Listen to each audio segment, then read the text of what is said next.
নমস্কার। Astro research চ্যানেলে আপনাদের অতি প্রিয়, কাছের মানুষ, ভালোবাসার মানুষ এবং পছন্দের মানুষ জ্যোতিষ আচার্য শ্রী সিদ্ধার্থ আবারও উপস্থিত হয়েছি। আজ আবারও একটি সাম্প্রতিক অথচ তথ্যবহুল এবং ভীষণই গুরুত্বপূর্ণ বিষয় নিয়ে সরাসরি আপনাদের সাথে আলোচনা তুলে ধরতে।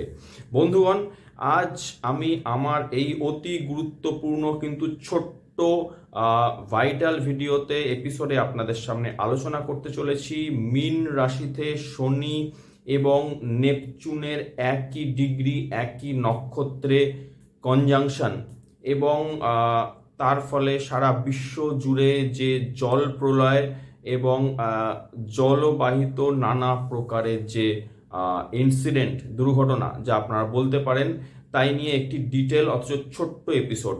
বন্ধুগণ, এপিসোডটি এতটাই ভাইটাল যে এই এপিসোডে আমি এমন কিছু তথ্য আপনাদের সামনে তুলে ধরব যেগুলো কিন্তু কোনো প্রকারের পত্র পত্রিকা, বই, পুস্তক, ম্যাগাজিন এবং মিডিয়া চ্যানেলে অ্যাভেলেবেল নয়। এই সম্পূর্ণ তথ্য যা আমি আপনাদের সামনে আজ আলোচনা করব তা সম্পূর্ণ প্রকারের আমার নিজস্ব একান্ত গবেষণালব্ধ পরিশ্রমের ফসল। অনুগ্রহ করে আপনারা এই এপিসোডটি শুরু থেকে শেষ অবধি অবশ্য শুনবেন এবং যারা এখনো পর্যন্ত আমার চ্যানেলটিকে সাবস্ক্রাইব করে ওঠেননি সেই সকল দর্শক শ্রোতা বন্ধুকে আমার স্বনির্বন্ধ বিনীত অনুরোধ, অনুগ্রহ করে কাইন্ডলি চ্যানেলটিকে সাবস্ক্রাইব করে পাশে থাকবেন, সাথে সাথে লাইক, কমেন্ট, শেয়ারও করবেন। চলুন শুরু করা যাক আজকের এই সাম্প্রতিক অথচ গুরুত্বপূর্ণ এপিসোড। মীন রাশিতে স্যাটার্ন এবং নেপচুন কনজাংশন এবং তার ফলে বিশ্বজুড়ে জল প্রলয় এবং যাকে বলা হয় যে জল ত্রাসদি। বন্ধুগণ, আমি পূর্বের একাধিক এপিসোডে আমি আপনাদের সামনে আলোচনা করেছিলাম, বিশেষ করে 29শে মার্চ 2025 যখন নেপচুনের মীন রাশিতে একাধিক গ্রহের জুতি যা নেপচুনের সাথে কিন্তু ঘটেছিল সেই সময়, এবং বছরের শুরুতে আমি একাধিক এপিসোডে আপনাদের সামনে আলোচনা করেছিলাম যে দুটি বিশেষ সতর্কবার্তা। কি সতর্কবার্তা ছিল? প্রথম সতর্কবার্তা ছিল যে এই স্যাটার্ন নেপচুন কনজাংশন, তার সাথে অবশ্যই রাহু সেই সময় ছিল, তো সেই সংযোগের ফলে কিন্তু সারা বিশ্ব জুড়ে ধর্মীয় উন্মাদনার বাতাবরণ তৈরি হবে এবং নাম্বার 2, বিশ্ব জুড়ে কিন্তু ওয়াটার এলিমেন্টের অ্যাক্টিভেশনও কিন্তু ঘটবে। আপনারা দেখে নিয়েছেন যে 29শে মার্চ 2025 আমি এই নিয়ে একটি গুরুত্বপূর্ণ ভাইটাল এপিসোড আপনাদের সামনে তুলে ধরার পরে আপনারা দেখেছেন যে সেই সময় যে ধর্মীয় উন্মাদনার ঘটনা শুধুমাত্র ভারতবর্ষ নয়, বিশ্বজুড়ে কিন্তু প্রবল আকার ধারণ করেছে এবং আপনারা দেখেছেন যে ধর্মীয় উন্মাদনার নামে টেরারিস্ট ইনসিডেন্ট কিন্তু চতুর্দিকে কিন্তু ঘটছে। বিশেষ করে আপনারা দেখেছেন যে গোটা পশ্চিমবঙ্গ শুধু নয়, গোটা ইউরোপ জুড়ে, বিশেষ করে খুব রিসেন্টলি ইউরোপের France, Germany, UK, Spain, Portugal, Rome, Italy এবং ইউএস এর বিভিন্ন স্থানে কিন্তু লাগাতার ধর্মীয় উন্মাদনা ঘটনা কিন্তু ঘটে চলেছে। তার সাথে সাথে কিন্তু লুটপাট, ভাঙচুর, অগ্নিসংযোগ এবং তাণ্ডবের ঘটনাও কিন্তু ঘটে চলেছে। আপনারা বিভিন্ন প্রকার নিউজ চ্যানেল এবং মিডিয়া চ্যানেল থেকে এই বিষয়ের তথ্য আপনারা রেগুলার পাচ্ছেনই। আপনাদের আমি এটাও মেনশন করে দিই যে আমি খুব পরিষ্কারভাবে কিন্তু এই কথাটি মেনশন করেছিলাম আমার পূর্বের এপিসোডে কয়েক মাস আগে, যে কুম্ভ মেলা শেষ হওয়ার পরপরই কিন্তু অশান্তির বাতাবরণ খুব দ্রুত ছড়িয়ে পড়বে। মাত্র 2 মাস আগে সেই এপিসোড আমি তুলে ধরেছি এবং আপনারা দেখে নিয়েছেন যে এর মধ্যে আমরা নাগপুর দাঙ্গা দেখেছি, আমরা পশ্চিমবঙ্গ মুর্শিদাবাদ দাঙ্গা দেখেছি এবং ঠিক তার পরপরই কিন্তু পেহেলগামে অর্থাৎ কাশ্মীরের পেহেলগামে একটি নারকীয় হত্যাকাণ্ড কিন্তু ঘটেছে। আমরা সকলেই সেই বিষয়ে অবহিত আছি এবং এই সবগুলোই কিন্তু ধর্মীয় উন্মাদনার নামে জিহাদি তাণ্ডব ছাড়া কিছুই ছিল না। পয়েন্ট নাম্বার 2 যা আমি মেনশন করেছিলাম যে বিশ্বজুড়ে ওয়াটার এলিমেন্ট বা জলতত্ত্বের অ্যাক্টিভেশন, শনি এবং নেপচুন ক্রমশ মানে পূর্ববর্তী যে পজিশন ছিল সেই পজিশন থেকে শনি এবং নেপচুন কিন্তু ক্রমশ আরও কাছাকাছি এরপরে কিন্তু আসতে শুরু করে এবং আপনাদের বলি যে 10th of জুন বা 10ই জুন 2025 নাগাদ শনি এবং নেপচুনের মধ্যে দূরত্ব ছিল মাত্র 1 ডিগ্রি, যেখানে নেপচুন ছিল 7 ডিগ্রি 54 মিনিটে এবং শনি ছিল ঠিক 6.5 ডিগ্রিতে। আপনাদের বলি জুলাই মাসে এমন একটি সময় আসবে অর্থাৎ জুলাই 2025 যখন কিন্তু শনি পুরোপুরি নেপচুনের উপরে অবস্থান করবে একই নক্ষত্রে অর্থাৎ উত্তর ভাদ্রপদ নক্ষত্রে। এবং আপনারা আপনাদের অবহিতির জন্য বলি যে 4th অফ জুলাই অর্থাৎ 4th অফ জুলাই 2025 তারিখে নেপচুন অলরেডি রেট্রোগ্রেড হয়ে গেছে এবং শনি কিন্তু 13th অফ জুলাই রেট্রোগ্রেড হচ্ছে একই নক্ষত্রে 26 নম্বর বা উত্তর ভাদ্রপদ নক্ষত্রে। আপনাদের এটা জানতে হবে যে যখনই সূর্য থেকে যে কোনো প্ল্যানেট 5টি ভাব রাশির দূরত্বে কিন্তু উপনীত হয় তখনই কিন্তু সেই প্ল্যানেট কিন্তু রেট্রোগ্রেড হয়। শনি এবং নেপচুন রেট্রোগ্রেড হওয়ার পরে দুজনেই পেছন দিকে চলতে আরম্ভ করবে মীন রাশিতে এবং শনি নেপচুনের থেকে দ্রুত গতিতে পেছনে ফিরে এসে 28 নভেম্বর 2025 নাগাদ মার্গী হবে। নেপচুন কিন্তু মার্গী হচ্ছে 10th অফ ডিসেম্বর। এবং মজার কথা হচ্ছে এটাই যে 2026 ফেব্রুয়ারির শেষের দিকে শনি পুনরায় আবারও কিন্তু এই জুলাই মাসের মতনই একদম নেপচুনের উপরে একই ডিগ্রিতে একই নক্ষত্রে কিন্তু অবস্থান করবে এবং আবারও কিন্তু একে ক্রস করবে। আপনাদের বলি এই যে নেপচুন এবং শনির পরস্পর যে আগে পিছে যাওয়া টু অ্যান্ড ফ্রো যে যাতায়াত করা এই ধারাবাহিকতা কিন্তু চলবে 2027 অবধি। এবং আপনাদের বলে দিই যে নেপচুন মীন রাশিতে 2035 সাল অবধি অবস্থান করবে। শনিও কিন্তু 2028 সালে ফেব্রুয়ারি পর্যন্ত এই মীন রাশিতেই অবস্থান করবে। তাহলে কি দাঁড়ালো যে এই শনি নেপচুন কনজাংশন কিন্তু এর ফলে বিশ্বজুড়ে কিন্তু ওয়াটার এলিমেন্টসকে কিন্তু সুপার অ্যাক্টিভেট করবে। অলরেডি সেটা হয়ে গেছে এবং গত 6-7 মাস ধরে এই বিষয়টি আমি একাধিক এপিসোডে বলে আসছি। শনি নেপচুন এখন এই মুহূর্তে একই ডিগ্রিতে তো অবস্থান করছেই এবং সাথে সাথে উভয় অলমোস্ট একই সাথে কিন্তু রেট্রোগ্রেড হচ্ছে। নেপচুন হয়ে গিয়েছে, শনি আর কয়েকদিন পরে 13 তারিখে রেট্রোগ্রেড হচ্ছে এবং এই দুই ধ্বংসাত্মক প্ল্যানেট কালপুরুষ চক্রের দ্বাদশ ভাব অর্থাৎ মীন রাশিতে খুব কাছাকাছি অবস্থান করবে আগামী বছর অর্থাৎ 2026 ফেব্রুয়ারি পর্যন্ত। এর সাথে সাথে প্যারালালি রাহু ও কুম্ভ রাশিতে অবস্থান করছে এবং কিন্তু আশ্চর্যভাবে ডিগ্রিগতভাবে দেখা যাবে যে রাহু শনি এবং নেপচুন পরস্পরের মধ্যে 10 ডিগ্রিরও কমে কিন্তু অবস্থান করছে। অর্থাৎ ডিগ্রিগতভাবে বলা যেতে পারে যে এখনো ন্যাটাল চার্টে এখনো পর্যন্ত কিন্তু রাহু শনি এবং নেপচুন কিন্তু একইভাবে কনজাংশনে কিন্তু একই ভাব রাশিতেই কিন্তু অবস্থান করছে। ইম্প্যাক্ট চলে আসি ট্রিগার পয়েন্টে, যেটা দাঁড়াচ্ছে যে 14th জুন অনওয়ার্ডস বৃহস্পতি আদ্রা নক্ষত্রে প্রবেশ করেছে এবং আপনারা জানেন যে এই নিয়ে আমি একটি এপিসোড কিন্তু আগেই আমি তুলে ধরেছি এবং আশ্চর্যভাবে রাহু নিজেও কিন্তু কুম্ভ রাশিতে পূর্ব ভাদ্রপদ নক্ষত্রে অর্থাৎ বৃহস্পতি নক্ষত্রে অবস্থান করছে এবং এই দুই গ্রহের মধ্যে কিন্তু নিজেদের নক্ষত্র কিন্তু পরিবর্তন হয়েছে বা এক্সচেঞ্জ হয়েছে এবং তার সাথে সাথে কিন্তু মঙ্গল কেতু রাহু 180 ডিগ্রি অ্যাক্সিসে অবস্থান করছে। তার সাথে সাথে কিন্তু শনির মতো তীব্র ম্যালেফিক প্ল্যানেট কিন্তু ষড়াষ্টক জুতিও গঠন করেছে এবং ফলে মূল আলোচনা যা আমি বলতে চাইছি যে সারা বিশ্ব জুড়ে কিন্তু ওয়াটার এলিমেন্ট শুধু সুপার অ্যাক্টিভেশন না, এটা একটা কিন্তু ধ্বংসাত্মক কিন্তু একটি সিনারিও তৈরি করেছে। তার আগে আরো দুই একটি কথা আমি আলোচনা করে তারপরে এর এফেক্ট ইম্প্যাক্টসে কিন্তু প্রবেশ করছি। দেখুন, বৃহস্পতি আদ্রা নক্ষত্রে প্রবেশ করেছে 14th অফ জুন অনওয়ার্ডস এবং আদ্রা শব্দের অর্থ হচ্ছে ওয়েট অর্থাৎ ভিজা এবং হিউমিডিটিও বুঝায়। আদ্রা শব্দটি এসেছে আর্দ্র থেকে এবং এই আদ্রা নর্মালি কিন্তু স্টর্মস অর্থাৎ ঝড় ঝঞ্ঝা এবং বায়ুবাহিত নানা প্রকারে কিন্তু প্রাকৃতিক বিপর্যয় নির্দেশ করে। যখন বৃহস্পতি আদ্রা নক্ষত্রে প্রবেশ করে আশ্চর্যভাবে ঠিক তখনই কিন্তু মিথুন রাশির যে লর্ড বুধ সেও কিন্তু ওই অবস্থান করছিল নিজে রবি সহ আদ্রা নক্ষত্রেই এবং এই বুধ কিন্তু 22 জুন অবধি মিথুন রাশিতেই অবস্থান করেছে। এরপরে বুধ কর্কটে প্রবেশ করে এবং এই যে সময়টি এইটি ছিল ওয়াটার এলিমেন্ট অ্যাক্টিভেট হওয়ার মূল ট্রিগার পয়েন্ট অর্থাৎ 14th জুন অনওয়ার্ডস এবং এর ফলে সারা পৃথিবী জুড়ে জল ঘটিত বিপর্যয় এবং ধ্বংসলীলা চলবে, অলরেডি চলতে শুরু করে দিয়েছে। আপনারা বিভিন্ন প্রকার নিউজ চ্যানেল এবং মিডিয়া চ্যানেল মারফত কিন্তু সেটা প্রত্যক্ষভাবে দেখতে পাচ্ছেন। আপনাদের বলে দিয়ে আমি ব্যাখ্যাতে চলে আসছি, তারপরে আমি আরো ডিটেলে প্রবেশ করছি যে শুধুমাত্র যদি পশ্চিমবঙ্গের কথাই আমি ধরি আপনারা আশ্চর্যভাবে দেখবেন যে 16ই জুন যেদিনকে আষাঢ় মাসের সূচনা হয়েছে সেদিন থেকেই কিন্তু পশ্চিমবঙ্গে পরপর গভীর নিম্নচাপ ঘূর্ণাবর্ত ইত্যাদি কিন্তু ধারাবাহিকভাবে চলছে এবং বাতাসের গতি প্রকৃতি অনুযায়ী বাংলাদেশ সহ গোটা দক্ষিণবঙ্গের উপর কিন্তু দক্ষিণ পশ্চিম মৌসুমী বায়ুর তাণ্ডব অলমোস্ট প্রায় গত 4 সপ্তাহ ধরে কিন্তু লাগাতার চলছে, এবং যতদিন আপনাদের বলি বৃহস্পতি আদ্রা নক্ষত্র ত্যাগ না করছে, অর্থাৎ 16ই অগাস্ট 2025, কম বেশি কিন্তু বাতাস এবং বৃষ্টির প্রাবল্য কম হওয়ার লক্ষণ আমি চার্ট হিসেবে মানডেন চার্ট ওয়াইজ কিন্তু পাচ্ছি না। এর সাথে সাথে গোটা ভারত এবং ইনক্লুডিং উত্তরবঙ্গ, সিকিম, হিমাচল জুড়ে বারবার কিন্তু হরপাবান তার তাণ্ডব জীবন এবং সম্পত্তি হানি কিন্তু করে চলেছে। আপনারা দেখতে পাচ্ছেন যে শুধুমাত্র কিন্তু উত্তর ভারতের কথা নয়, উত্তর ভারতের সাথে সাথে কিন্তু পশ্চিম ভারত, দিল্লি, বিহার, ইউপি সর্বত্র কিন্তু আপনার বর্ষার আগে থেকেই কিন্তু আনসিজনাল রেইন শুরু হয়েছে, এবং তা কিন্তু ধারাবাহিকভাবে কিন্তু লাগাতার চলছে।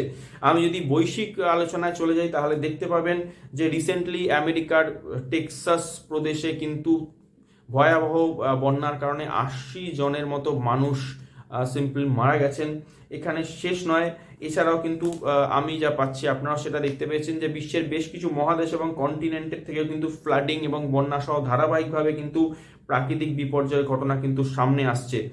এই যে তীব্র শনি নেপচুন ম্যালিফিক কনজাংশন, এবং তার সাথে সাথে একই সাথে কিন্তু নক্ষত্র ওয়াইজ কিন্তু রাহু শনি নেপচুনের 10 ডিগ্রি কম কিন্তু তারা গ্যাপে অবস্থান, কিন্তু আপনার সারা বিশ্ব জুড়ে ওয়াটার রিলেটেড দুর্ঘটনা, প্রাকৃতিক বিপর্যয়, ওয়াটার ওয়ার মানে জলের উপরে কোনো প্রকারের যুদ্ধ সংঘটিত হওয়া, জলের নিচে ভয়াবহ সিভিয়ার আর্থকোয়েক বা ভূমিকম্প এবং ধ্বংসাত্মক সুনামি, জলের নিচে ভলক্যানিক ইরাপশন বা আগ্নেয়গিরির উদগীরণ, এই রকম কিন্তু চলতে থাকবে।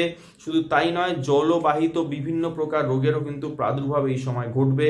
শুধু ভারতবর্ষ নয়, বৈশ্বিক চার্ট হিসেবে কথা আমি বলছি, এবং দেখা যাবে কোথাও কোথাও অতিবৃষ্টি হচ্ছে, কোথাও কোথাও অনাবৃষ্টি হচ্ছে, কোথাও তীব্র খরা তাপদাহ কিন্তু চলবে, কোথাও ফসল অতিবৃষ্টি এবং কোথাও অনাবৃষ্টির কারণে ফসল নষ্ট হয়, এই সবই কিন্তু হতে থাকবে।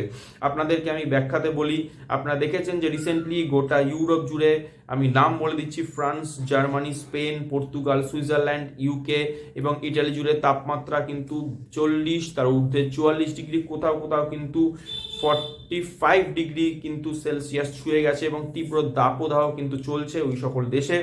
এবং আবার বিপরীতে কিন্তু জাপান দেশে, যা কিন্তু প্রশান্ত মহাসাগরীয় আগ্নেয় মেঘলার মধ্যে কিন্তু একদম বাম পাশের নিচের সারির একটি দেশ, সেই দেশে কিন্তু ভয়াবহ অগ্নুৎপাত এবং সিভিয়ার ভূমিকম্পের কিন্তু ঘটনা ঘটে চলেছে, এবং সুনামির একটি কিন্তু অ্যালার্ট বা সতর্কতা সেখানে দেওয়া হয়েছে। আপনাদের আমি বলি, বিভিন্ন নিউজ চ্যানেলে এরকম কিছু সংবাদ আসছিল যে জুলাই মাসের শুরুতে 5 তারিখ ইত্যাদি ইত্যাদি নাকি জাপান দেশে কোনো বিরাট লেভেলে কিন্তু প্রাকৃতিক বিপর্যয় বা ন্যাচারাল ক্যালামিটি আসতে চলেছে রিগার্ডিং সুনামি এটসেট্রা। কিন্তু আমি মানডেন অ্যাস্ট্রোলজি ওয়াইজ আমার যা বিচারে পেয়েছি আপনাদের আমি বলে দিই যে জাপান দেশের জন্য 10ই জুলাই থেকে 11ই জুলাই হয়ে সর্বোচ্চ 13ই জুলাই সময় কিন্তু বিরাট প্রাকৃতিক বিপর্যয়, বিশেষ করে জলবাহিত বিপর্যয় আসতে পারে। তার মধ্যে ইনক্লুডিং হচ্ছে ভয়াবহ ভূমিকম্প এবং খুব ডিভাস্টেটিং সুনামি বা ধ্বংসাত্মক সুনামির সম্ভাবনা আমি পাচ্ছি। আবারও বলছি, 10ই জুলাই থেকে 13ই জুলাই মধ্যে সময়ের মধ্যে, এবং আমি যেটা পাচ্ছি এটা টোটালি কিন্তু আমার মানডেন অ্যাস্ট্রোলজির বিচার ওয়াইজ বলছি, এবং স্পেশালি কিন্তু 11th অফ জুলাই এবং 13th অফ জুলাই এই দুটো দিন কিন্তু বেশ ফ্যাটাল সম্ভাবনা নির্দেশ করছে। এবং আমি আপনাদের বলে দিই, এই ন্যাচারাল ডিজাস্টারের সাথে সাথে কিন্তু ম্যান মেড ডিজাস্টারের ঘটনা কিন্তু ঘটতেই থাকবে। আপনারা দেখে নিয়েছেন যে স্যাটার্ন, রাহু এবং নেপচুনের কনজাংশন যা 29শে মার্চ থেকে শুরু হয়েছে, এর মধ্যেই কিন্তু হঠাৎ করে ভারত পাকিস্তানের মধ্যে সম্পর্কের অবনতি হয়, এবং ভারত সিন্ধু জল চুক্তি বাতিল করে, এবং তার সাথে সাথে কিন্তু পাকিস্তানের সিন্ধু নদ এবং 5টি পঞ্চনদের মাধ্যমে, অর্থাৎ বিতস্তা, চন্দ্রভাগা, ইরাবতী, বিপাশা এবং শতদ্রু, এই পঞ্চনদের মাধ্যমে এবং সিন্ধু নদের মাধ্যমে পাকিস্তানে যে জল বিতরণ ইন্ডিয়ার তরফ থেকে যা দীর্ঘদিন ধরে চলে আসছে, সেটি কিন্তু ইন্ডিয়া একটি জল চুক্তির মাধ্যমে কিন্তু সেটিকে রদ বা কিন্তু বন্ধ করে দেয়, এবং এটি কিন্তু পাকিস্তান বিপুল লেভেলে কিন্তু সাফার করছে। এবং এটিও কিন্তু আপনাদের বলি স্যাটার্ন নেপচুন যা কনজাংশন, তার কিন্তু এক প্রকারের সাইড এফেক্ট। অর্থাৎ আমি যেটা বলতে চাইছি, শুধুমাত্র ন্যাচারাল ডিজাস্টার নয়, ম্যানমেড ডিজাস্টারের ঘটনাও কিন্তু চলতে থাকবে। একটি অ্যালার্ট বা সূচনা আমি আপনাদের দিতে চাইব, সেটা হলো জুলাই মাসে শনি যখন পুরোপুরি নেপচুনের উপর সেম ডিগ্রিতে, অর্থাৎ একই ডিগ্রিতে, একই নক্ষত্রে এবং আপনার একদম স্পেসিফিক্যালি কিন্তু সেম নোডে অবস্থান করবে। আমি সেই সময়সীমা আরেকবার মেনশন করছি যে 4th জুলাই থেকে 13th জুলাইয়ের মধ্যবর্তী কোনো সময়ে, কিন্তু বিশেষ করে 10th জুলাই থেকে 11th and 13th জুলাই এই সময়ে পৃথিবীর কোনো একটি দেশে একটি বিরাট বড় জল ঘটিত দুর্ঘটনা ঘটার সম্ভাবনা আমি পাচ্ছি, যা ওই এলাকার জিওগ্রাফি বা মানচিত্র আমূল বদলে দেবে। এবং আমার হিসেব মতো আপনাদের আমি বললাম যে 10 থেকে 14th জুলাই আমি মেনশন করে দিলাম যে যে কোনো সময় এটি ঘটতে পারে, এবং সেটি এতটা বড় সিভিয়ার জল ঘটিত বিপর্যয় হওয়ার সম্ভাবনা আমি পাচ্ছি মান্ডেন চার্ট ওয়াইজ, যাতে কিন্তু লক্ষ লক্ষ মানুষ এফেক্টেড হবে, এবং ইভেন ভারতবর্ষেও কিন্তু সেই দুর্ঘটনার প্রভাব পড়বে, হয়তো ডিরেক্টলি না হলেও কিন্তু ইনডিরেক্টলি কিন্তু জোরালো প্রভাব পড়বে। আপনাদের আমি ব্যাখ্যায় তুলে ধরি এইটা কোন অঞ্চলের মধ্যে হতে পারে। আপনাদের আমি বলি, প্রশান্ত মহাসাগরীয় রিং অফ ফায়ার বেল্ট যে অঞ্চলটা রয়েছে সেটা আপনার কিন্তু জাপান হতে পারে। এছাড়াও কিন্তু এই প্রশান্ত মহাসাগরীয় আগ্নেয় মেখলা বা প্রশান্ত মহাসাগরীয় যে রিং অফ ফায়ার বেল্ট, তার মধ্যে কিন্তু যে কোনো দেশ হতে পারে। আমি নাম বলে দিচ্ছি আপনাদের, সেটা স্টার্ট হচ্ছে আপনার ইন্দোনেশিয়া, ফিলিপাইন্স, জাপান হয়ে total north Pacific ocean, USA, কানাডার পশ্চিম উপকূল এবং মেক্সিকো, মধ্য আমেরিকার আপনার গুয়াতেমালা এবং হন্ডুরাসের পশ্চিম উপকূল, এবং আপনাকে বলে দিই যে দক্ষিণ আমেরিকার পেরু, ইকুয়েডর এবং চিলির দক্ষিণ উপকূল পর্যন্ত অঞ্চল, এই টোটাল অঞ্চল কিন্তু এই অংশের মধ্যে পড়বে। এবং এই অংশ কিন্তু এই যে সময়সীমা আমি বললাম যে 10th জুলাই থেকে 13th জুলাইয়ের মধ্যে কিন্তু বিপুল পরিমাণে জলবাহিত কোনো বিপর্যয়ের কারণে কিন্তু এফেক্টেড হতে পারে আপনাদের বলি। এবং ফলে গোটা আমি আপনাদের বলি, এইটা তো এই কদিনের কথা বললাম, কিন্তু টোটাল বৃহস্পতি আদ্রা নক্ষত্রের প্রবেশের সময়সীমা অর্থাৎ 14th জুন থেকে একদম আগামী 2026 ফেব্রুয়ারি পর্যন্ত গোটা বিশ্বের মানুষের জন্য আমার হিসেবে কিন্তু যথেষ্ট সতর্কতা এবং সাবধানতা কিন্তু বাঞ্ছনীয়। আপনাদের বলে দিই, বিশ্বের যতগুলি সমুদ্র উপকূলবর্তী বড় বড় দেশ ও শহর, এছাড়াও এর সাথে সাথে সমুদ্রের মধ্যে ছোট ছোট দ্বীপপুঞ্জ, যেরকম নাম বলে দিচ্ছি আমি আপনাদের, মরিশাস, মালদ্বীপ, সেশেলস, শ্রীলঙ্কা, ইন্দোনেশিয়া, ফিলিপাইন্স এবং জাপান সহ আপনার অস্ট্রেলিয়ার উত্তর পূর্ব দিকে অবস্থিত Solomon islands, ভানুয়াটু, Fiji, Tonga, Tuvalu সহ ছোট ছোট দ্বীপপুঞ্জ এই বা ছোট ছোট দ্বীপ রাষ্ট্রের উপরও কিন্তু বিরাট বিপদের সম্ভাবনা খুবই পরিষ্কার। আমি যা পাচ্ছি, সমুদ্রের ওয়াটার লেভেলও কিন্তু বিপুল লেভেলে রাইজ করবে, এবং আপনাদের বলি আমি সংকেত পাচ্ছি বৃহদাকার সুনামি তৈরি হবে, বড় বিধ্বংসী সামুদ্রিক ঝড় সাইক্লোন আসতে পারে, এবং প্রবল ঝড় বৃষ্টি, ঘূর্ণাবর্ত এবং নিম্নচাপেরও কিন্তু সৃষ্টি হবে। দেখুন, মিথুন হচ্ছে বায়ু প্রধান রাশি, আদ্রা বায়ু প্রধান নক্ষত্র, কুম্ভে এই মুহূর্তে রাহু অবস্থিত। রাহু এবং কুম্ভ উভয়ই বায়ু প্রধান তত্ত্ব নির্দেশ করছে। শনি এবং নেপচুন উভয়ই রয়েছে মীন রাশিতে। নেপচুন নিজে জল তত্ত্বের কারক, এবং মীন রাশি ইটসেলফ কিন্তু জল তত্ত্বের একটি বড় কিন্তু সাইন। তো সেই জায়গায় দাঁড়িয়ে আপনাদের বলছি যে জলবাহিত বিপর্যয়, বিরাট লেভেলে ওয়াটার ক্যালামিটি, আপনাদের বললাম বৃহদাকার সুনামি, জলের নিচে কিন্তু সিভিয়ার আর্থকোয়েক, ভূমিকম্প, অগ্নুৎপাত, এবং তাতে কিন্তু প্রশান্ত মহাসাগরীয় রিং অফ ফায়ার বেল্টে কিন্তু বিপুল অংশ কিন্তু ক্ষতিগ্রস্ত হওয়ার সম্ভাবনা প্রবল। আমি দেশগুলির নাম আপনাদের বলেই দিলাম। এবং এমনই কোইন্সিডেন্স দেখুন যে এই সময়তেই ভারতীয় উপমহাদেশের ক্ষেত্রে কিন্তু মনসুন বা বর্ষাকালের সূচনা হয়েছে। এবং আপনাদের বলি যে জুন 10 থেকে যে মনসুন শুরু হয়েছে, এবং বৃহস্পতির আদ্রা নক্ষত্রে প্রবেশ, তার সাথে সাথে রবির আদ্রা নক্ষত্রের অবস্থান, মিনে শনি, নেপচুন, জুতি সব মিলিয়ে ভয়াবহ এবং সিভিয়ার একটি বর্ষাকাল নির্দেশ করছেন। এবং গোটা ভারত জুড়ে কিন্তু এই তীব্র সিভিয়ার বর্ষাকাল কিন্তু এই সময়টা কিন্তু আমি পাচ্ছি। এবং শুধু তাই নয়, এর ইম্প্যাক্ট কিন্তু গোটা বিশ্ব জুড়ে কিন্তু খারাপভাবেই পড়বে। পশ্চিমবঙ্গের ক্ষেত্রে আপনারা দেখতেই পাচ্ছেন যে বেশ কিছুদিন ধরে লাগাতার কিন্তু বৃষ্টি চলছে, নিম্নচাপ, ঘূর্ণাবর্ত ইত্যাদি কিন্তু থামার কোনো লক্ষণ নেই। তো বন্ধুগণ, আমি প্রত্যেকের কাছে অনুরোধ করব যে আগামী অন্তত 16 অগাস্ট পর্যন্ত সময়টিকে সকলের জন্য, শুধু পশ্চিমবঙ্গ এবং ভারতবাসী নয়, যারা আমার দেশের বাইরেও আমার যে সকল দর্শক শ্রোতা বন্ধু আছেন, বিশ্বের বেশ কিছু দেশেও আছেন, তাদের জন্য আমি বলবো যে ওয়াটার রিলেটেড যে কোনো প্রকারের বিপর্যয়ের জন্য কিন্তু আপ টু 16 অগাস্ট পর্যন্ত সময় কিন্তু যথেষ্ট সিভিয়ার। প্রত্যেকে সতর্ক থাকবেন, সাবধান থাকবেন এবং কিন্তু পরিস্থিতি ওয়াইজ কিন্তু কাজ করবেন। তো বন্ধুগণ, এই এপিসোড যা আমি আপনাদের সামনে তুলে ধরলাম, এটি ছোট্ট অথচ গুরুত্বপূর্ণ তথ্যবহুল একটি এপিসোড। আশা করব আপনাদের ভালো লেগেছে। যদি ভালো লেগে থাকে অবশ্য করে চ্যানেলটিকে সাবস্ক্রাইব করে পাশে থাকবেন, সাথে সাথে লাইক কমেন্ট শেয়ারও করবেন। তো বন্ধুগণ, আজকের মতো এটুকুই। ফিরে আসছি আগামী এপিসোডে নতুন কোনো আলোচনা নিয়ে, নতুন কোনো বিষয় নিয়ে খোলাখুলি আপনাদের সামনে আবারও বসতে। ততক্ষণের জন্য আপনাদের থেকে সময় চেয়ে নিচ্ছি। সকলে সাবধান থাকবেন, সতর্ক থাকবেন, ভালো থাকবেন, সুস্থ থাকবেন এবং অবশ্য আনন্দে থাকবেন। জয় ভগবান শ্রী রামকৃষ্ণ দেবের জয়, জয় জগজ্জননী শ্রী শ্রী সারদা মায়ের জয়। পাশে থাকার জন্য সকল দর্শক শ্রোতা বন্ধুকে অনেক অনেক ধন্যবাদ। নমস্কার।